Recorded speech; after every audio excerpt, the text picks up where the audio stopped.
Buenas tardes, mi nombre es Joana Bendaño, les saludo desde aquí Milton, Canadá. En esta oportunidad vengo como estudiante del máster en Psicología Clínica de la Salud con terapia cognitivo-conductual, optando al título de máster, defendiendo este trabajo final, donde escogí el tema de guía práctica con fundamentos teóricos para terapeutas con cognitivo-conductual de Internet, que aquí se menciona la TCCI, que sería la modalidad de Internet, en psicoterapia modalidad online para casos ansiosos o en trastornos de ansiedad. Esta modalidad la hice en revisión bibliográfica con recursos didácticos. Mi tutor asignado, y lo saludo por aquí, aprovecho, el profesor Jorge Verdaguer, que fue el que me acompañó al desarrollo. La justificación por qué escogí este tema: no, hay una alta prevalencia de casos de ansiedad. Para nadie es un secreto todo lo que hemos estado viviendo post pandemia, el crecimiento de la población que quedó prácticamente sin poder tratarse porque hubo distanciamiento social y un montón de cosas que ocurrieron. Exactamente, ya vamos a cumplir 5 años, cumplimos 5 años en marzo, pero esto ha desarrollado este crecimiento abrumador, donde se empezó a crear esta falta y este vacío de demanda por medio de los pacientes, creando listas de espera inmensas, provocando que falten terapeutas que puedan trabajar de esta modalidad online para tratar estos pacientes. El desafío de los terapeutas, obviamente, para mí sería muy importante justificarme con esta razón, porque por este mismo paso que se dio rápido, abrumador, sin poder prepararnos prácticamente, fomentó, mejor dicho, esta improvisación clínica de formación, de donde tú tienes que los pasos tradicionales para tú poderte convertir en experto en algo. No ocurrió, y obviamente muchas de las razones y los vacíos que quedan hoy en día es por esa velocidad que ocurrió entre la demanda y lo que teníamos que hacer.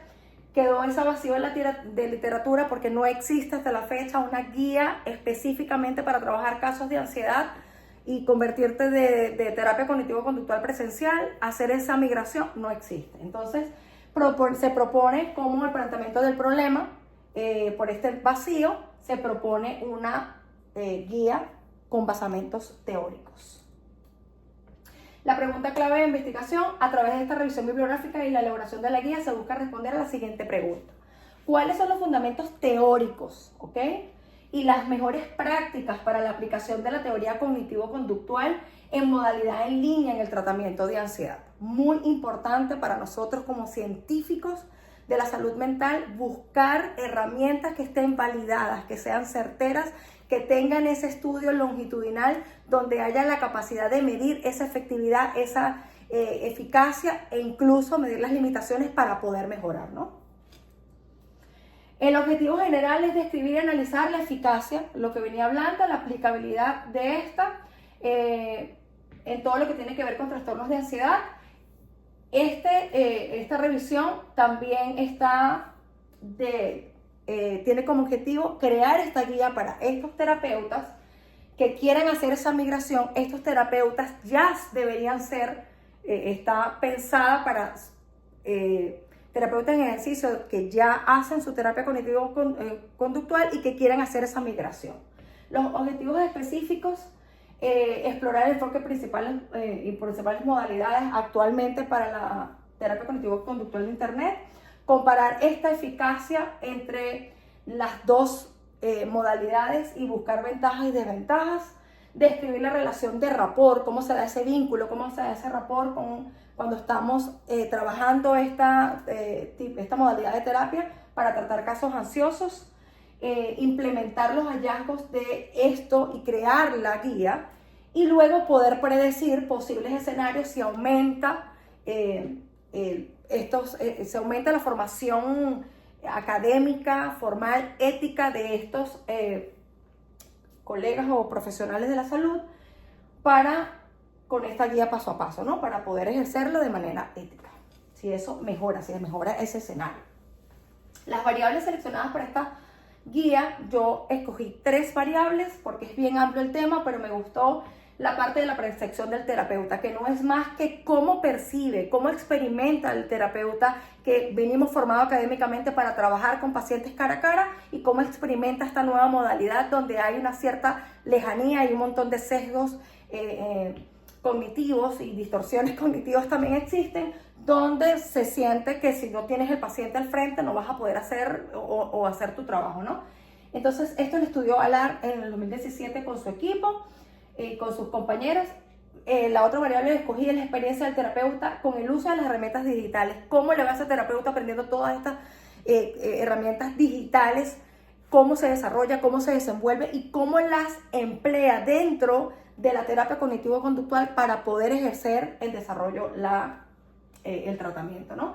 Y las limitaciones de la terapia en línea para el tratamiento de ansiedad frente a la modalidad presencial, que no es más que esa comparación de esas limitaciones que existen, que también el rapport, cómo lo hago, cómo lo logro, si logro el tratamiento, si bajo los síntomas, todo eso que tiene que ver en limitaciones, además con el uso de las herramientas tecnológicas, y habla de un montón de cosas que en la tesis está bien explicada, que lo habla Di Stefano Ascona con su equipo en el 2018. En la metodología escogí una revisión narrativa de literatura científica en los últimos 15 años, no me quise ir más allá, encuestas aplicadas porque es algo que está en la vanguardia, encuestas aplicadas, como no conseguí guía, no conseguí nada, yo traté de buscar empíricamente, hice una guía con unas variables, hice una encuesta abierta, a terapeutas que ya hacen o que están en ejercicio, a 12 terapeutas cognitivos conductuales, análisis cualitativo de estas percepciones y las experiencias de los terapeutas y de los estudios, criterios de selección basados en la validez científica, la discriminación por las palabras claves, por el tipo de estudio que tenían, si eran estudios estructurados, si venían bien sustentados. Esa fue parte de cómo se seleccionó. Además se seleccionó una población, estudios que hicieran población en adultos y adolescentes. No trabajé con niños. En la fuente de información me afiancé con el padre de la terapia cognitivo-conductual, su institución que la sigue su hija, todo lo que tiene que ver con eso, con él y con un poquito de cada uno en esa parte de las fuentes de información. Los estudios de Richard Oliveira, Oltus y García fueron 4 estudios que escogí. Me afiancé con la guía de diagnóstico de DSM-5, guías éticas, encontré guías éticas en Colombia, en España, en Madrid, España. Esas fueron las más completas, que hablan de todo lo que tiene que ver con migración a esta telepsicología, cómo hacerla de manera ética. Y la encuesta propia que hice en el ejercicio, me afiancé en PubMed, Cochrane, Google Scholar y revistas científicas. Los 4 estudios que hice, les muestro este cuadro comparativo, fueron 4 estudios, todos trabajaron con ansiedad, todos trabajaron con jóvenes adultos, ¿ok? Ellos llegaron a las conclusiones, todas sí son eficaces, las 4 llegaron a la conclusión de que la terapia realmente reduce los síntomas, es eficaz, pero con la limitación que ellos bien delimitan, que con acompañamiento terapéutico clínico da esos resultados, ¿ok? Entonces, de hecho, con acompañamiento profesional es significante, es más efectiva que no recibir tratamiento. El resultado tan efectivo como la intervención presencial, destacando además su bajo costo. Entonces aquí da otra de las ventajas, bajo costo, y que está a la par de los resultados que da la presencial a la de internet. Efectos moderados de alta reducción de síntomas también cuando trabajaron en los jóvenes de la universidad. Y la revisión que tiene este estudio, trabajó como intervención alternativa, especialmente si cuenta con estructura guía y guía del terapeuta, ¿no? Entonces, de aquí saqué todo mi sustento para trabajar la guía. En mi análisis cualitativo que hice de la encuesta, que la encuesta fue intencionada para pasárselo a 20 terapeutas, sin embargo, 8 dijeron que estaban muy limitados. Estas fueron las variables que puse en el Google Form que hice la encuesta online: categoría, participantes, edad, la experiencia que tenían trabajando con la presencial, aplicación, origen del conocimiento. Fueron todas estas variables, estos fueron los resultados, pero para mí lo más importante, que lo tengo que poner para acá, estos fueron para mí los resultados claves de esa encuesta. Fue esto clave para mí para yo enfocarme en el desarrollo de la guía. En la encuesta de los 12 terapeutas con experiencia de terapia cognitivo-conductual, el resultado clave, el que más me ayudó, fue que los 100% de todos los terapeutas tenían interés de una guía estructurada paso a paso. Necesitamos esa guía, ¿no? Las limitaciones de experiencias tecnológicas: 8 de los 20 terapeutas no pudieron porque no trabajan con Google Form, porque no les gusta trabajar con tecnología, porque no pueden trabajar, y unos porque decían que no tenían la experiencia de hacer la terapia cognitivo-conductual por internet. Aunque 10 de 12 manifiestan la facilidad de aplicarla y 11 de ellos dicen que sí es eficaz, que sí han visto resultados en la reducción de síntomas, 8 manifiestan que prefieren la presencial. Entonces, eso te dice ese sesgo y esa limitación que tiene que ver con la percepción del terapeuta. Las limitaciones más comunes con pacientes, que tiene que ver con falta de contacto físico, problemas técnicos, todo lo que abordo en la guía. Abandono, privacidad y poca visibilidad de todo lo que tiene que ver con el lenguaje no verbal. Este que tenemos por esta vía. Por aquí menciono mi marco teórico, de donde me agarré, como les dije, trabajé con la terapia cognitivo-conductual basado en el modelo tradicional de Aaron Beck y Ellis con su terapia emotiva, racional emotiva. Trabajé con los estudios de Otte también, o Hoffman, que tienen que ver con esta modalidad online. Evolución hacia la terapia cognitivo-conductual de internet. ¿Quién lo hace? Uno de los pioneros, Anderson Jeter, en el 2009, es este que hace esa migración, que dice, mira, todas las cualidades que tiene esta es una terapia que está bien robusta, bien estructurada y se puede replicar, tiene una buena replicabilidad a nivel de internet, porque ella está estructurada y da esa capacidad. ¿Y cuáles eran esos atributos? Él se le atribuyó a todo lo que le mencioné anteriormente, de todo lo que tiene que ver con las estructuras, pero que él hizo el ejercicio de todas las técnicas cognitivo-conductual, poderlas aplicar, y lo logró. Entonces él es uno de los pioneros, lo fomenta. También viene Ayes, que habla de la terapia de la terapia de aceptación y compromiso, que también le suma a esta evolución que ha tenido el modelo cognitivo-conductual. Otra suma al modelo cognitivo-conductual, se le suma esta de García Rojas, que habla de los factores biológicos, psicológicos, sociales, que se enfocan en la parte integral de ver a este paciente como persona, como humana, todas las áreas centradas en el paciente. Eso también ayudó muchísimo para esta técnica. La transición a la terapia cognitivo-conductual y los abordajes de las limitaciones. Anderson, él es el que hizo la introducción, buscó la flexibilidad y la accesibilidad, que fue donde se basó, dijo, esto es posible, esto es viable. Las limitaciones de Stefano, que se las expliqué anteriormente, estas experiencias con las herramientas digitales lo hizo González, y la percepción, que son las tres, prácticamente las tres variables que yo menciono. Yo me enfoqué en el lenguaje no verbal, en el vínculo terapéutico online, el rapport, en las habilidades del terapeuta como herramientas tecnológicas para el desarrollo, para poder dar estas herramientas en la guía didáctica. La aplicación de la terapia cognitivo-conductual en el tratamiento de ansiedad, con la evidencia empírica de todo lo que venimos trabajando con los 4 estudios que agarré, de Oltius Olivera. La reducción significativa, eso fue lo que me dio más en la robustez de que sí es posible, y mientras más trabajemos esta formación entre el marco teórico para trabajar estructuradamente hacia esta migración, estos son los basamentos. La ventaja del formato online: accesibilidad, flexibilidad, costo reducido, son muchas de las ventajas que da. Obviamente se salta esto que les vengo diciendo de las listas de espera, del movimiento geográfico, de cualquier limitación que haya por ahí. Aquí ya les hablé de esto, objetivos de la guía. Aquí ya paso a la guía. En los objetivos de la guía es crear una guía práctica para terapeutas que deseen iniciarse, que hagan esa transición de la presencial a la de internet.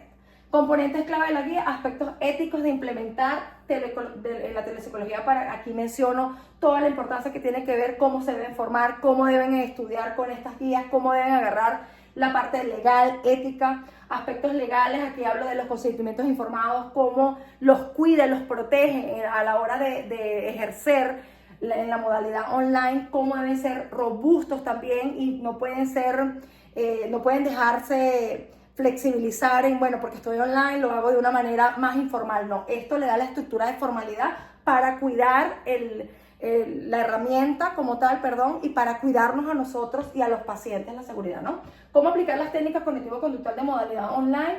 Yo explico en esta guía cómo la aplicas, te la doy de la versión tradicional y te hago el salto a la de internet para que sepas cómo aplicar, por ejemplo, ejemplos de distorsiones cognitivas, cómo la tratas en paciente cara a cara y cómo la trabajas y qué herramientas tecnológicas puedes usar para respaldar la herramienta tratando a estos pacientes con ansiedad. Me enfoco en la estrategia para aumentar el rapport y crear ese vínculo. Doy muchas herramientas, estrategias, cómo lo deben hacer, en qué deben trabajar, en la parte tecnológica, en la parte visual, en la parte de comunicación, cómo fomentar la alianza terapéutica que tiene que ver con esa visualización del lenguaje no verbal, manejo de crisis, obviamente, abordaje de recaídas, abandono, limitaciones y las conclusiones finales, que no es más que salir con herramientas, con ese maletín lleno para ejercer con seguridad, con ética, con bienestar para ese paciente y para ese terapeuta que lo hace con tanto amor y pasión, ¿no? Las conclusiones: esta terapia cognitivo-conductual por internet ha demostrado ser igual de eficaz que la modalidad presencial en el tratamiento de los trastornos de ansiedad. Eso es lo más importante. Su formato digital permite mayor accesibilidad, flexibilidad y reducción de los costos para pacientes y terapeutas. La encuesta aplicada a terapeutas evidencia una demanda real de formación estructurada y práctica de la terapia cognitivo-conductual. La implementación de esta terapia requiere una sólida base ética. Vuelvo a fomentar, por eso me meto tanto con la ética, el dominio de herramientas digitales, muy importante, porque tiene que ver con esta formación, tiene que ver con la capacidad, con esas habilidades del terapeuta que debe desarrollar para poder llegar a primero ejercer de una manera exitosa, coherente, pero que además lo haga buscando los recursos adecuados. No todas las herramientas son adecuadas para hacer el salto. No puedes usar todo, no puedes usar todos los chats que consigues. Hay unos que son cifrados, que guardan esta seguridad, y eso es lo que hablo en la guía. Te doy una estructura y te doy de hecho te doy hasta las aplicaciones de cómo lo debes buscar. Esta guía busca ser un recurso inicial que acompaña a los profesionales en su transición hacia una práctica terapeuta moderna, empática y basada en la evidencia. Obviamente en las discusiones queda mucho por hacer, queda mucho por trabajar. Los resultados comparables de la presencial, siempre y cual tenga protocolos clínicos estructurados y se encuentre con un terapeuta capacitado, que es mi objetivo, que se formen, que tengan la capacidad y que tengan esta guía paso a paso. A pesar de sus beneficios, persisten los desafíos con la lectura, como la lectura limitada del lenguaje y la necesidad de fortalecer la alianza, pero es algo totalmente trabajable. Estamos en vías de desarrollo y estamos trabajando en eso. La formación en competencias tecnológicas y éticas es crucial para garantizar este tratamiento. La integración de las herramientas como asistentes. Esta es una pregunta que a mí me causa demasiado, primero, temor, miedo y además angustia. Sobre todo nosotros los terapeutas que trabajamos online, como hoy en día nuestros pacientes, no, yo hablé con el ChatGPT y ya me respondió. Entonces, para mí, la integración de las herramientas como asistentes basados en la IA, que es como el ChatGPT, podría apoyar el seguimiento terapéutico, pero su uso debe ser éticamente regulado. Entonces, esto tenemos que trabajarlo. Tenemos que hacer esa pregunta, que la hago en mi tesis y la desarrollo. La encuesta mostró que los terapeutas activos demandan una guía práctica paso a paso para iniciarse en lo que confirma una necesidad formativa concreta en el campo. ¿Ok? Antes de despedirme, quería mostrarles la guía como recurso didáctico. guía práctica con fundamentos teóricos para terapeutas que deseen iniciar su transición de la terapia cognitivo-conductual presencial a la modalidad de internet. Para mí eso es lo más importante. ¿Qué justifica esta guía? Objetivo de esta guía, en qué se enfoca esta guía, objetivo general, la estructura de la guía, hablo exactamente a quién va dirigida, para qué busca este respaldo, cuál es el respaldo. Estas son las competencias claves que debe tener el terapeuta, las menciono. ¿Qué más puedes encontrar en esta guía? ¿Cuáles son esas guías donde puedo buscar la información? Cuando hablo de guías, hablo de las guías éticas y profesionales que hablan de la deontología. Cuadro resumen de las guías actuales del uso de la telepsicología, ¿ok? Les hablo de las técnicas de presencial, cómo pueden ser usadas, ¿ok? Les hablo qué autor podemos atribuirle esta transición, que fue la que les dije de Gerard Anderson, qué cualidades de las técnicas de terapia cognitivo-conductual favorecen, hablo de las cualidades, hablo de los estudios para que sepan que tiene un basamento robusto, ¿ok? ¿Qué otros enfoques cognitivos en la ansiedad? Le hablo de un poquito de teoría para que ellos puedan entender. Les hablo de cada una de las, hoy en día, de las aplicaciones que pueden usar, para qué sirven, si sirven para seguimiento, si sirven para mandar tareas online, si sirven para técnicas de relajación. Les explico cómo hacer la tarea en casa, se lo pongo en las dos modalidades, en todo les muestro la modalidad online, les digo exactamente cómo deben iniciarse, qué herramientas principales deben saber, cuáles usar, ¿ok? Por aplicabilidad, por trastorno, por trastorno de ansiedad, por cada uno de ellos según la DSM-5, la única que no trabajé fue mutismo selectivo por ser más que todo para niños. La estrategia que puedo aplicar, cómo hacer el rapport, que es donde yo les digo cómo pueden utilizar las cámaras, cómo debe ser la imagen, cómo debe ser todo eso que deben utilizar, su guía de manejo de crisis, qué deben hacer, cómo deben hacer, qué consentimientos, cómo deben tener los teléfonos de las personas por una emergencia, cuáles casos no poder atender, cuáles son los criterios de no selección. O sea, todo eso se lo explico por aquí de una manera amplia, y al final en anexos les dejo todos los links y le dejo todas las modalidades, cómo puede ser guiada, autoaplicada, modular, sincrónica, asincrónica, o sea, en vivo, offline, que se llama la asincrónica, y hablo un montón en este cierre. Doy las conclusiones generales y bueno, hasta aquí ha sido todo. Gracias. Saludos.